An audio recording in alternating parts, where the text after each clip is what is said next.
দোস্ত ও কেবলটা এটা হয় না হবে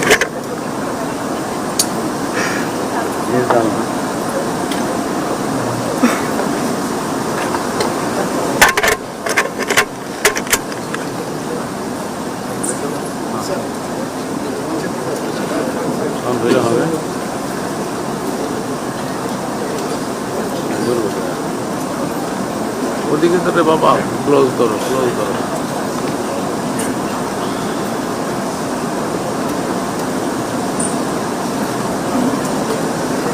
Honorable Chief Guest, His Excellency Professor Muhammad Yunus, Chief Advisor of the Government of Bangladesh, distinguished representative of the governments, UN agencies and international organizations, Excellencies, Rohingya brothers and sisters, friends from the media, ladies and gentlemen, Assalamu alaikum, good morning and Shubh Shakar. I warmly welcome you all to the opening session of the Stakeholders Dialogue. The dialogue is taking place as a preparatory work for the high-level conference on Rohingya situation, which will take place in New York on 30th September 2025 on the sidelines of the UN General Assembly. We decided to organize the dialogue on the Rohingya Genocide Remembrance Day to express our compassion, empathy and solidarity towards Rohingyas. In 2017, in a span of only a few weeks, Bangladesh received around 800,000 Rohingyas who fled horrors, killings, rape, arson and so on to save their lives. Bangladesh gave them shelter as a manifestation of our support to human beings in their gravest humanitarian crisis. As we gather here, today marks the 8th anniversary of the Rohingya genocide. At the beginning of this inauguration, may I now invite all of you to rise from your seats to observe a minute silence to show respect to the Rohingyas who lost their lives in the genocide.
Thank you, everyone. Please be seated. Now an audiovisual documentary will be screened depicting the forced displacement of the Rohingyas, their exodus to Bangladesh, camp life, the United Nations Secretary General's visit to the Rohingya camps, and the strong desire of the Rohingya people to return to their homeland in Myanmar.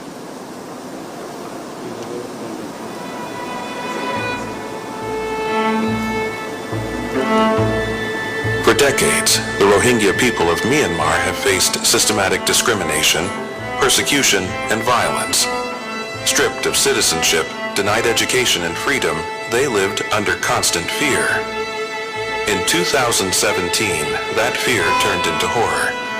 Entire villages were burned down, people were killed, and families were dismembered. People forced to flee from homeland to save their lives.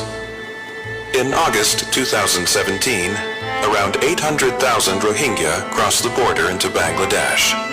Many walked for days, carrying only what they could hold, leaving behind the graves of their loved ones. And this exodus continues. আরো বড় মাঝে ছিলাম না আরো mafia তিনজন তো বর্মার মাঝে আছে যুদ্ধের মাঝে আছে আর যারা গুলি গুলি মারি ফেলাই আমার সাথে ফুয়াদে বেলা তোদের আড়া আগিয়ে রাইতে রাইতে দুজে আড়াইয়ের এরা আগিয়ে আর এই সময় আড়াটা পেলাম না আড়াই মরে যাইবে এবার পেলাম Today, they live in the world's largest shelter camps. Safety came at a price. Loss of human dignity, livelihood opportunities, and own homes. Now they have more frustration than hope. বড়মাদা আর নিজর গড়াশীল আর জায়গা জমিনের শীর্ষ সম্পত্তিশীল এটা দাসা আর বডিকে হাম করে পেতাম এখন দাসা আর কিছু নাই শুধু আসর থাকেও লেখা সরব সারা যে ঘর কারণে নাকি আর নিজর হনদিন মনে না লাগে আর তো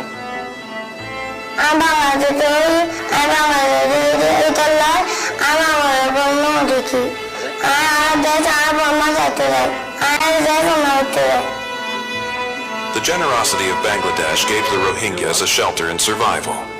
Hence, now over 1 million Rohingyas live alongside the people of Ukia, Teknaf, and Bhashan Char. But the impact on the host community is huge. They have shared their own land with Rohingyas. Resources are becoming increasingly scarce. Prices of essential items are rising alarmingly. Forests are shrinking. Environment and ecosystem are degrading. Quality of life is sharply falling. The United Nations Secretary General visited Rohingya camps in Cox's Bazar, calling for global solidarity, improved living conditions, and a safe, voluntary, and dignified return for the Rohingya to their homeland. The Rohingyas want to go back to Myanmar. It's essential that the international community does everything to make sure that peace is reestablished in Myanmar and that the rights of the Rohingyas are respected, that discrimination and persecution like the one that we witnessed in the past will end. In recent months, the nightmare has repeated. Armed clashes in Rakhine State, this time led by the Arakan Army, have driven around 150,000 Rohingyas out of their homes yet again. Villages have been raided, homes torched, and civilians caught in the crossfire. 2017 মধ্যে মহামারী ছিল আর আমি তো বাসে থাকি কিন্তু এন্ডলাগের area বেশি দিন থাকি না পারি 2024 সালের মধ্যে আর ফারাম মধ্যে মগবাগে হামলা করছে আর স্বামীর গুলি মারি ফেলে আর ওর গুলি মারি ফেলে আর সারা পরে ইতারা লেঙ্গরে ফেলে ফুয়াও বাসে আছে টাকা দামে আই পানি শুনিলে এখন মধ্যে থাকি আর এখানে বসি বিকিন আর ফেলাই করবাই শেষমতি আর ফেলাই এখন আর আশা আর ফেলাই আর তো আর ভালো আশা নেই যতদিন আর হয় আর হতে আছে আর সকলা মাতি চাই Until that day comes, Rohingyas live on hopes for going back to their homeland in Rakhine. আর শান্তি চাই আর সকলা আর বিশ্বাস চাই আর নিজের দেশের মাঝে ফিরে যেতে চাই সকলা আর বিশ্বাস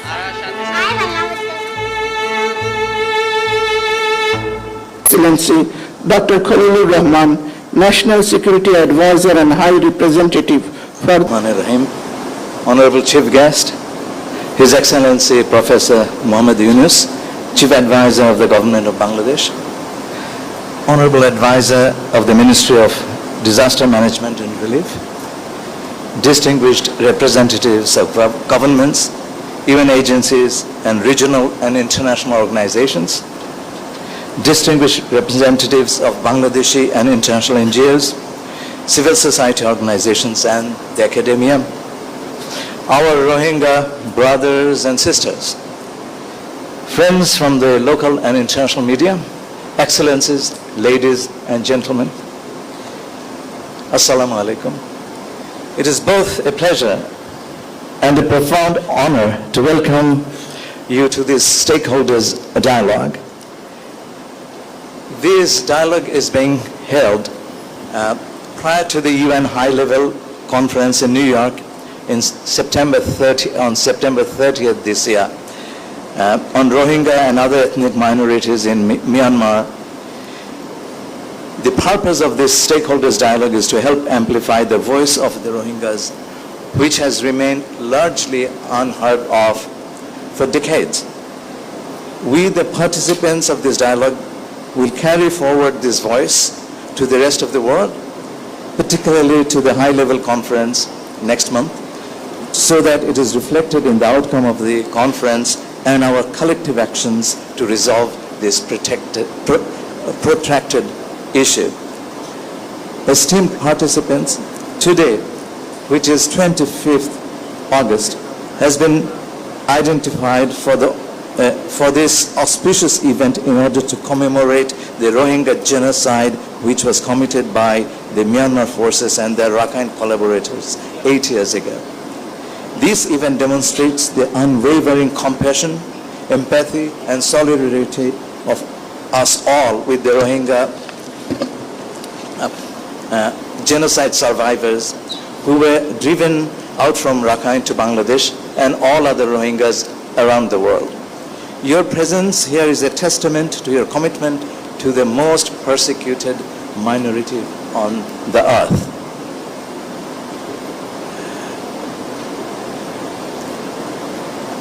Here I'll pause to make a very special point. This issue, when the interim government took over about a year ago, was almost falling off the map of international agenda. Our Honorable Chief Advisor took this cause to the General Assembly, asked the Assembly to convene an international conference which would provide the pathway, a blueprint for the return of the Rohingyas in safety and in a sustainable manner. And the Assembly responded quickly and decisively by agreeing to hold this conference, and it was a decision by consensus. Our Chief Advisor has breathed life into this issue. We owe a great deal to his exemplary leadership, and I wanted to remember this at this moment. Dear friends, we have recently witnessed major changes in the political and security landscape in Rakhine since the genocide of 2016 and 17. Yet the plight of the Rohingya people continues to worsen as atrocities continue unabated. The flow of Rohingya arrivals has not stopped. Even as we speak here, there are reports that a group of Rohingyas are waiting to cross the Naf River into Bangladesh. The government of Bangladesh continues to respond to this humanitarian crisis with a full heart, despite significant constraints of resources. In this context, the reported shrinkage of funds for the forcibly displaced Rohingyas sheltered in Bangladesh is deeply worrisome. Such a reduction in humanitarian assistance will jeopardize the survival of the camp dwellers who have undergone hellish suffering and intolerable mental trauma. Dear partners, yesterday we listened with rapt attention to the Rohingyas from the camps and the diaspora. Today this will continue through a number of thematic sessions.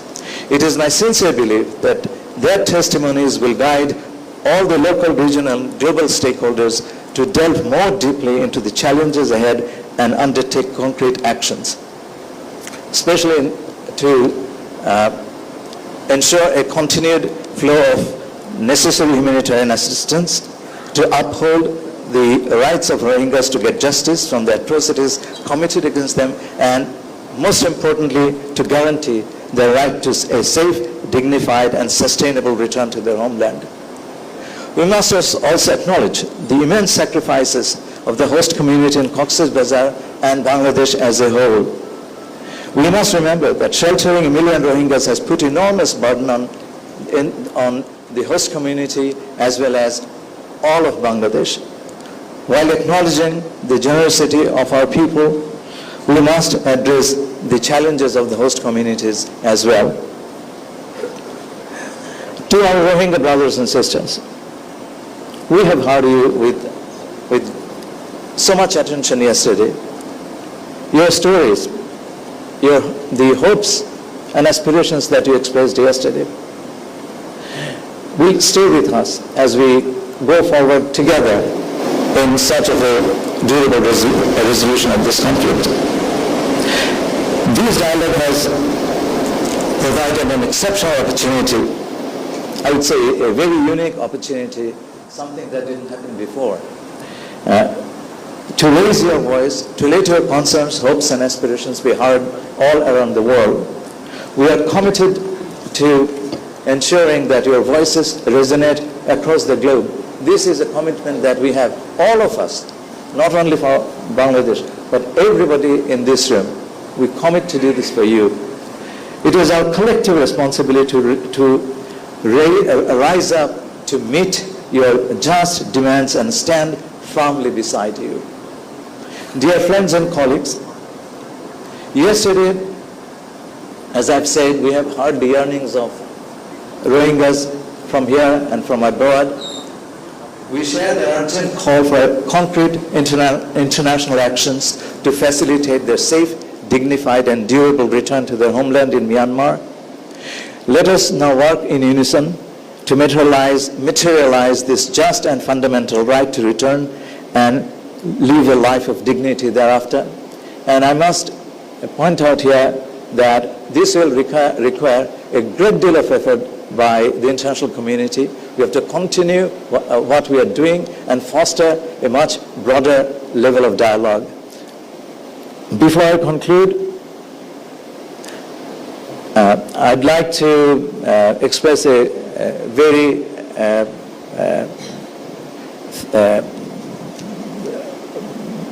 sincere thanks to my good friend, His Excellency Mr. Philomen Yang, who is the President of the General Assembly. He played a very important role in not only getting the conference decision, but also in the organization of it. And he has very kindly sent a video clip which will be shown right now. I thank you very much, and I hope that this conference will be made a complete success by our collective efforts today. Thank you.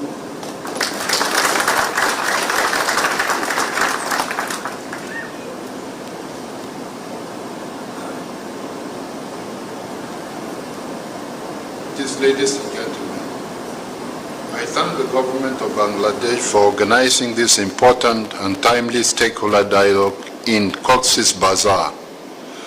Because of conflict in Myanmar, thousands of its Rohingya, a Muslim minority subjected to systematic persecution, seek protection in Bangladesh. Today, Cox's Bazar hosts the world's largest refugee settlement with 1 million people across 33 camps. In the last 18 months alone, 150,000 Rohingya refugees have arrived. And even as the need for humanitarian assistance grows, resources are stretched thin because of financial constraints. Excellencies, let us recall that Rohingya refugees in the camps have not chosen to live there. They were driven out by conflict and the continued violation of their human rights. They want to return to their homes, and they should be able to do so. Concrete measures must be taken to create the conditions necessary for their voluntary, safe, dignified and sustainable return and reintegration. Moreover, we need a comprehensive plan for a sustainable resolution to this crisis, one that facilitates the return of Rohingya Muslims and other minority groups to Myanmar.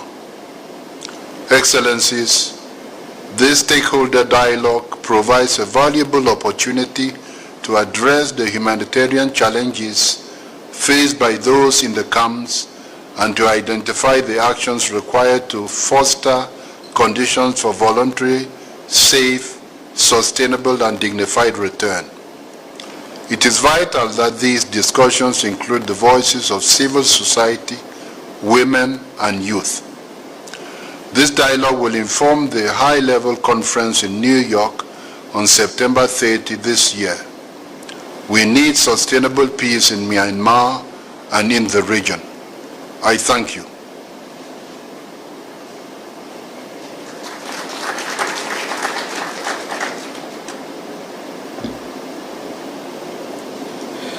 Thank you. Now, may I request the Honorable Chief Advisor, Honorable National Security Advisor and High Representative for the Rohingyas, Honorable Advisor of the Ministry of Disaster Management. I now request Mr. Rauf Maggio, Assistant High Commissioner for Operations and Assistant Secretary General, UNHCR, to please speak.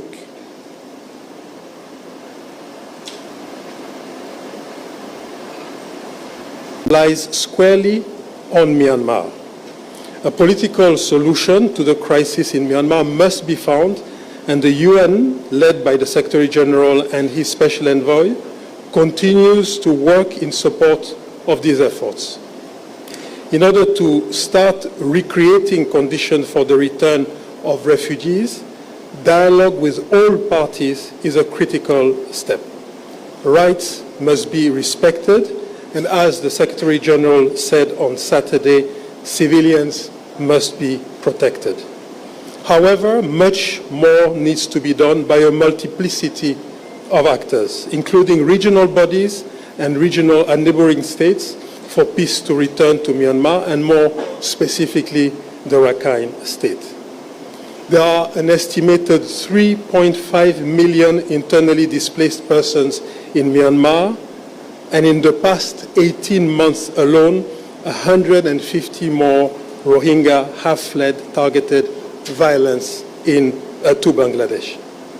Honorable Chief Advisor of the Government of Bangladesh, ladies and gentlemen, a comprehensive response continues to be required to meet the individual needs in a manner that helps prepare for the eventual return, because long-term dependency on humanitarian assistance does not prepare Rohingya refugees for the part they ought to play in the reconstruction of their country once they return.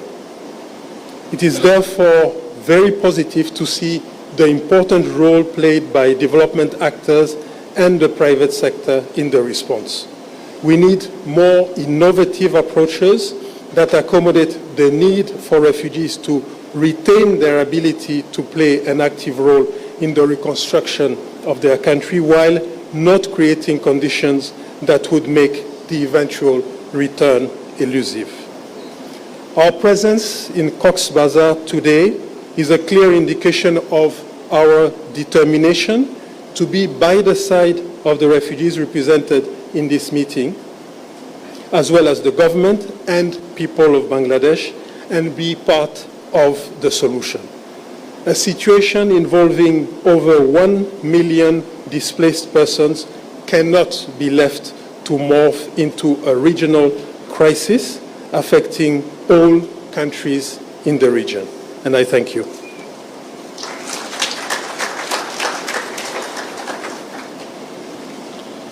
Thank you, sir. Distinguished ladies and gentlemen, at this point, may I request His Excellency Mr. Farooq-e-Azam, Bir Pratik, Honorable Advisor for the Ministry of Disaster Management and Relief, to kindly make his remarks. Sir.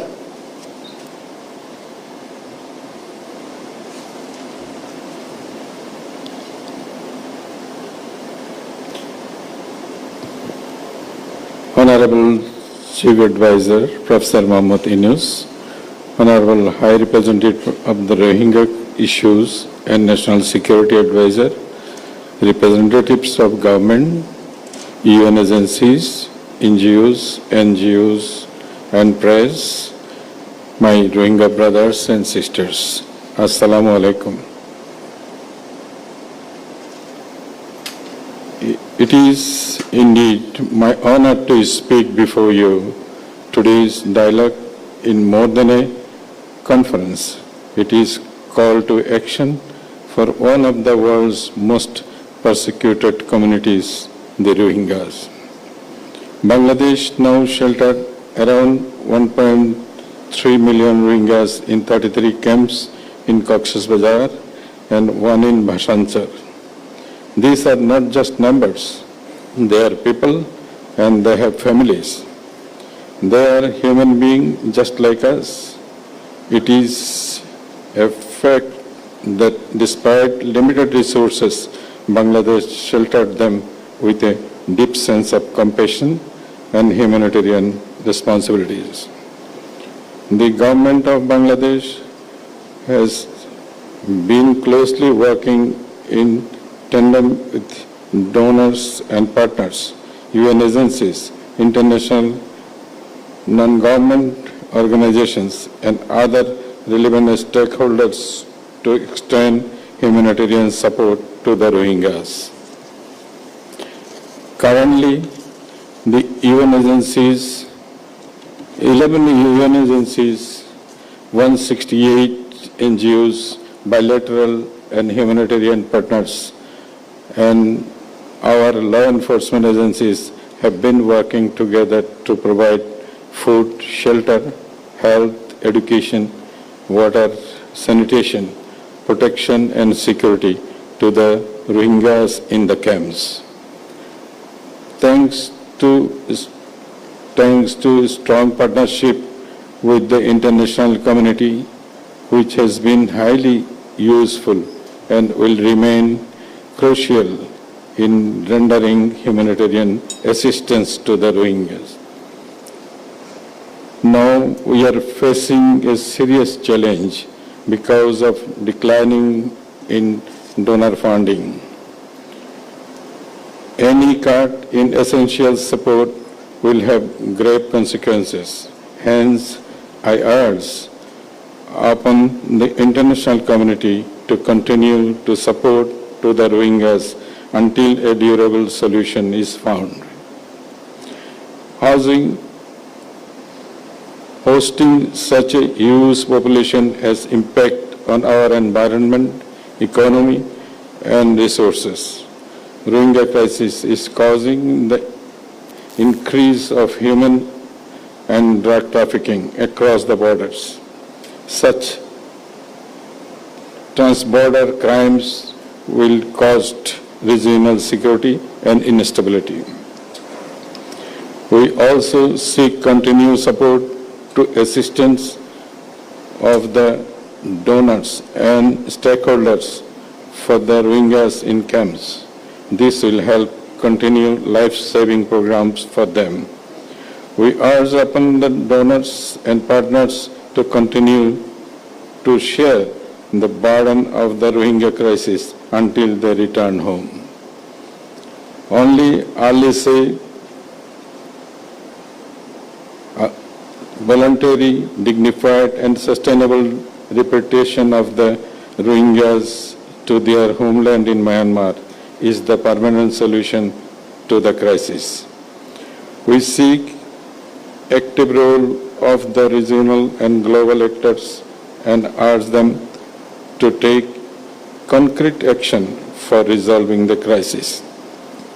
Yesterday, we heard loud and clear voice of the Rohingyas on their just demand for their return to homeland. We call upon the international community to come forward to materialize these hopes and aspirations in this regard.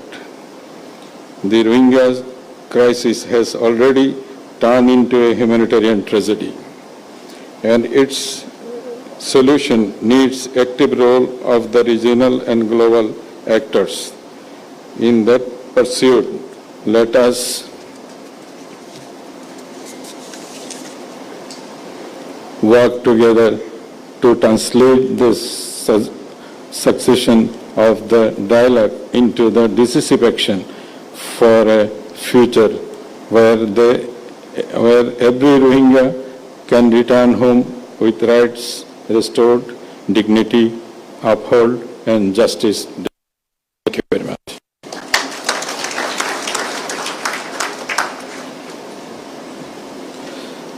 Thank you, Honorable Advisor. Excellencies and distinguished guests, we are honored today to have a globally acclaimed leadership in Bangladesh who has assumed the charge of the head of the government at a critical juncture of the nation, aiming to put things in right track. May I now request the Honorable Chief Advisor, Professor Dr. Muhammad Yunus, to kindly address the gathering. Ladies and gentlemen, the Honorable Chief Advisor of Bangladesh. Sir.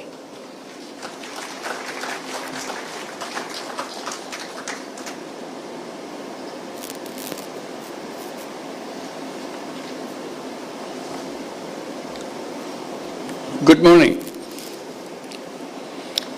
Distinguished representatives of the governments, UN agencies, and international organizations, excellencies,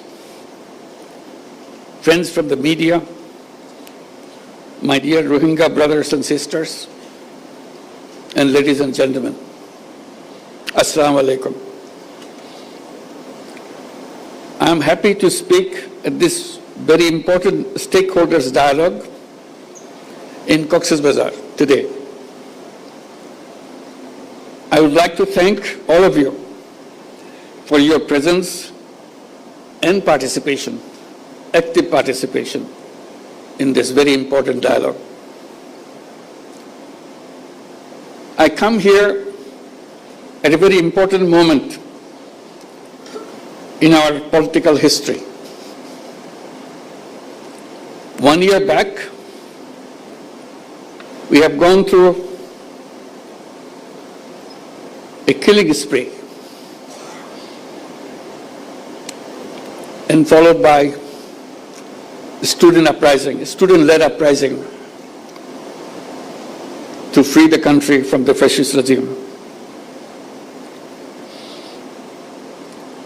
Now we are ready for another transition in our political history. We have announced the time for election. It's just about a year back, we had the uprising mixed with the killing spree. And the country has come to be stable enough and ready to have the election. So we announced the election in the first half of February 2026. Interim government will be replaced by an elected government. We hope we can work out a solution to the Rohingya problem, to let them go back to their own home.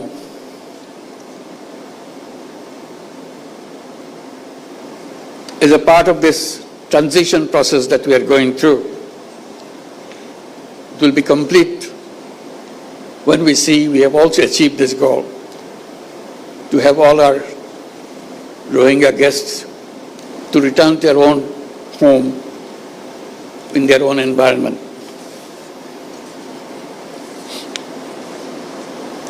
On the 8th Rohingya Genocide Remembrance Day, with a heavy heart, I draw your attention to the forced displacement of Rohingyas and their exodus to Bangladesh from Myanmar. In a spate of only few weeks, in August 2017, around 800,000 Rohingyas crossed into Bangladesh. They came to Bangladesh to save their lives. Unfortunately, the barbaric attack and persecution still persists. Hence, we see fresh arrivals at our doorsteps every day.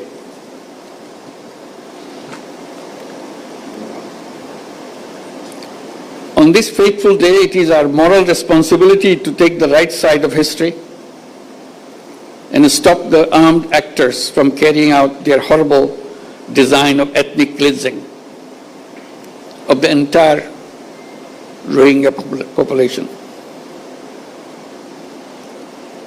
It will be a historic blunder if we wait for seeing the very last Rohingya living Rakhine. We cannot let it happen. International commitment is to help the Rohingyas to go back to their own home.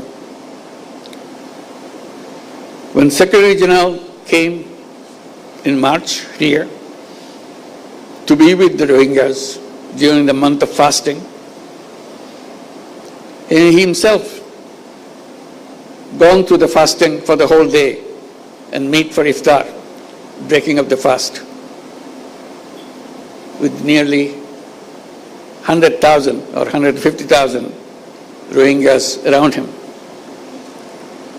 giving them hope that the world is with them and help them to go back their home and celebrate those festivals like Eid al-Fitr back home rather than here in the camps. We see fearful and shuttered eyes of Rohingya women and men when they appear at our doorsteps with horrific stories. The stories include, among others, systematic persecution, denial of nationality, forced deportation, mass killing, rape, inhuman torture, destruction of their properties in arson, and so on and so on. That is why in 2017, and even before that, Bangladesh opened its border to the Rohingya in a humanitarian gesture to save their lives despite resource and capacity constraints. This manifests our empathy and compassion towards fellow human beings during their gravest humanitarian crisis. We don't afford anymore to stand silent at the protracted situation of the Rohingyas. Hence, we urge upon the international community to undertake collective efforts to stop the Myanmar junta and the Arakan army from unleashing violence against Rohingya. Effective role of the international community is much more needed than ever before. Excellencies and distinguished guests, I acknowledge the continued support, assistance, and solidarity of the donors, our partners, UN agencies, international organizations, and friends across the globe to the Rohingyas sheltered in Bangladesh. We greatly value your compassion and continued partnership for the Rohingyas. Your continued support will remain pivotal and exigent until they return home. Bangladesh now hosts 1.3 million forcibly displaced Rohingyas from Myanmar. That makes Cox's Bazar the largest refugee camp in the world. In addition, around 32,000 new babies are born each year in these camps. On the contrary, only less than 500,000 of them are living in Myanmar. This picture manifests that due to continued persecution, Rohingyas continue to leave Myanmar. During last 8 years, people of Bangladesh, in particular the host community here in Cox's Bazar, have been making tremendous sacrifices. The impact on our economy, resources, environment, and ecosystem, society, and governance have been huge. I thank our host community and the people of Bangladesh for their wholehearted support and enormous sacrifices for the Rohingyas. We don't foresee any scope whatsoever for further mobilization of resources from our domestic resources, given our own challenges. Rohingya issue and its sustainable resolution must be kept alive on the global agenda as they need our support until they return home. In that spirit of solidarity, during the last Ramadan in March this year, the Secretary General of the United Nations, Antonio Guterres, and I joined with over 100,000 Rohingyas in an iftar in Cox's Bazar, as I mentioned before. I take this occasion to thank the Secretary General on behalf of all the Bangladeshis and all the people in the camp and all the Rohingyas, wherever they are. That was a wonderful gesture he did, and uplifted the morale of all the people in Bangladesh and the Rohingyas, particularly around the world. You may recall that last year in the United Nations General Assembly, I made a 3-point proposition to address the Rohingya crisis. In recognition of my call, the high-level conference was envisaged for this year's General Assembly.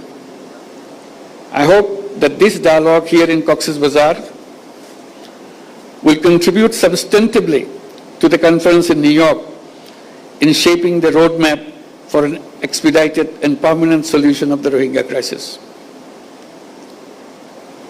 My Rohingya brothers and sisters, Bangladesh supports and is working relentlessly for a sustainable solution to your crisis. This dialogue is aimed at amplifying your voice in rolling out a roadmap towards early, voluntary, and sustainable return to your homeland. Distinguished participants, it is not only the responsibility of Bangladesh, but also of the international community to share the burden of the Rohingya crisis, to reflect on the possible solutions, and to play an active role in implementing them. In going forward towards these objectives, I propose the following 7 points. First point, umbilical relationship of Rohingyas with their homeland cannot be severed. So their right to return to their own home and homeland has to be secured. Therefore, we urge all parties and partners to work hard for charting a practical roadmap for their speedy, safe, and dignified, voluntary, and sustainable return to their homes in Rakhine as soon as possible. We must not be held hostage to mere rhetoric. The time is for action right now. Second point, undiminished contribution of donors and humanitarian partners is essential to ensure continuity of life-saving programs. We make an appeal to the international donors to enhance their commitments in order to fill out the fund gaps in the Joint Response Plan of 25-26. At the same time, we urge upon the stakeholders to undertake consolidated efforts for adequate and sustainable funding for future as well.